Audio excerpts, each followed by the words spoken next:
महाराणा प्रताप मुगलों से लड़ाई करते गए और बाद में जब महाराणा प्रताप बेहोश होने लगे तो उनका जो चेतक घोड़ा था वो बहुत ही समझदार और सब ही घोड़ों से वो अलग था। जब उसने देखा कि हमारे स्वामी इसमें मूर्छित हो चुके हैं तो उसने अपनी एड़ लगाई और तेज़ भागने के लिए तैयार हुआ।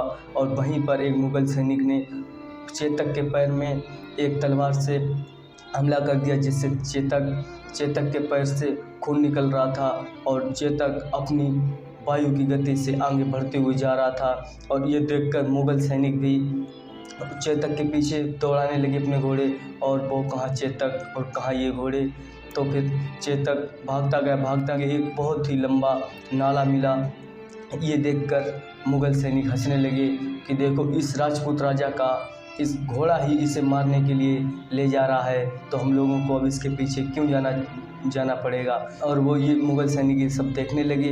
और जब चेतक ने अपनी और स्पीड तेज़ कर दी और जो मुग़ल सैनिक हंसने लगे कि वाह वाह, अब तो ये महाराणा प्रताप का घोड़ा खुद ही स्वयं ही उसे मार डालेगा। लेकिन जब नाले के पास में चेतक गया तो उसने एक ऐसी ज़ोरदार छलांग लगाई जिससे कि मुग़लों के भी पसीने छूट गए और चेतक ने महाराणा प्रताप को पहाड़ी के उस तरफ जा उतारा और वहीं पर चेतक की भी मृत्यु हो गई। एक बेजुबान जानवर की ऐसी अपने स्वामी के प्रति भक्ति देखकर शक्ति सिंह भी बहुत अपने ऊपर क्रोधित हुआ और अपने ऊपर अफसोस किया।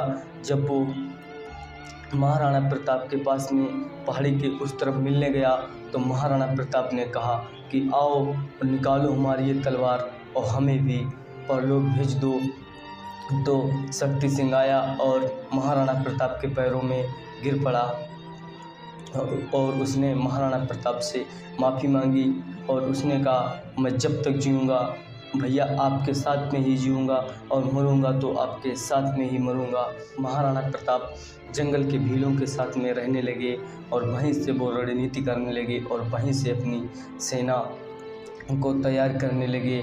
और अकबर को जब ये बात पता चली तो अकबर बहुत ही बेचैन हो गया, क्योंकि अकबर जानता था कि महाराणा प्रताप एक ऐसा योद्धा है जो कभी शांति से बैठ ही नहीं सकता है, वो ज़रूर ही दोबारा आएगा।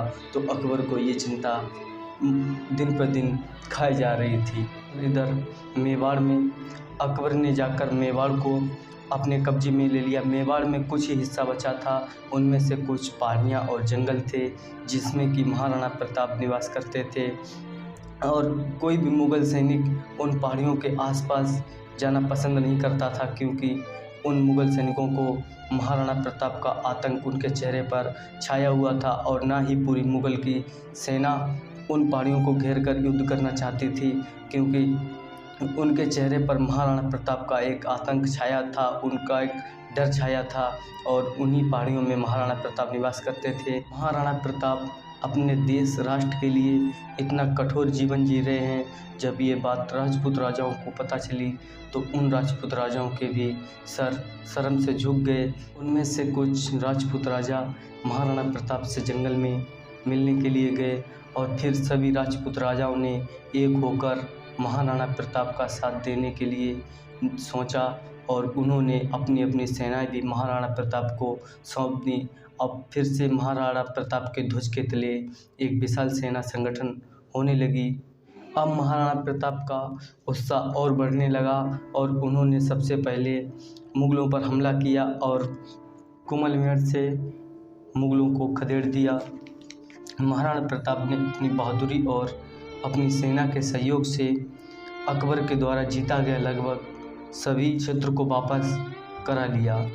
अगर कोई पूछे कि कितना भारी था राणा का भाला तो कहना अकबर से भी भारी था राणा का भाला। अगर कोई पूछे कि कैसे उठाता था राणा इतना बड़ा भारी भाला तो कहना जैसे उठाता है कोई पुजारी फूलों की माला। अगर कोई पूछे कि क्यों कभी अकबर न लड़ा राणा से तो कहना इसका कारण ही था महाराणा का भाला। महाराणा प्रताप और अकबर के बीच की जो लड़ाई थी वो किसी भी प्रकार से हिंदू मुस्लिम की लड़ाई नहीं थी, वो अपने देश को मुग़लों से आज़ाद कराने के लिए लड़ाई थी।